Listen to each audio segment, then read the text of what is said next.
మరో 48 గంటల్లో బంగాళాఖాతంలో అల్పపీడనం ఏర్పడనుంది. పశ్చిమ మధ్య బంగాళాఖాతంలో ఈ నెల 13న అల్పపీడనం ఏర్పడుతుందని ఐఎండీ అంచనా వేస్తోంది. దీంతో నేటి నుంచి ఈ నెల 17 వరకు ఏపీలో విస్తారంగా వర్షాలు కురుస్తాయని తెలిపింది.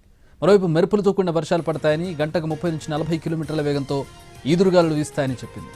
ఇక కోనసీమ, ప్రకాశం, కర్నూలు, నంద్యాల జిల్లాలకు యెల్లో అలర్ట్ జారీ చేసింది. అల్పపీడనం ఎఫెక్ట్తో తెలంగాణకు వాతావరణ శాఖ హై అలర్ట్ ప్రకటించింది. ఈ నెల 14 నుంచి 17 వరకు అతి భారీ వర్షాలు కురిసే ఛాన్స్ ఉందని చెప్పింది. రాష్ట్ర వ్యాప్తంగా వర్షాలు కురుస్తాయని హెచ్చరికలు జారీ చేసింది. హైదరాబాద్లోనూ 1-2 రోజులు భారీ వర్షాలు కురిసే అవకాశం ఉందని తెలిపింది.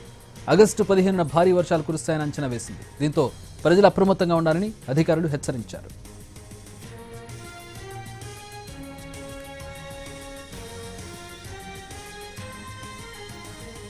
మరో 48 గంటల్లో బంగాళాఖాతంలో అల్పపీడనం ఏర్పడనుందని ఐఎండీ హెచ్చరించింది. పశ్చిమ మధ్య బంగాళాఖాతంలో ఈ నెల 13న అల్పపీడనం ఏర్పడుతుందని ఐఎండీ అంచనా వేస్తోంది. దీంతో నేటి నుంచి ఈ నెల 17 వరకు ఏపీలో విస్తారంగా వర్షాలు కురుస్తాయని ఐఎండీ ఫోర్కాస్ట్ చేస్తోంది.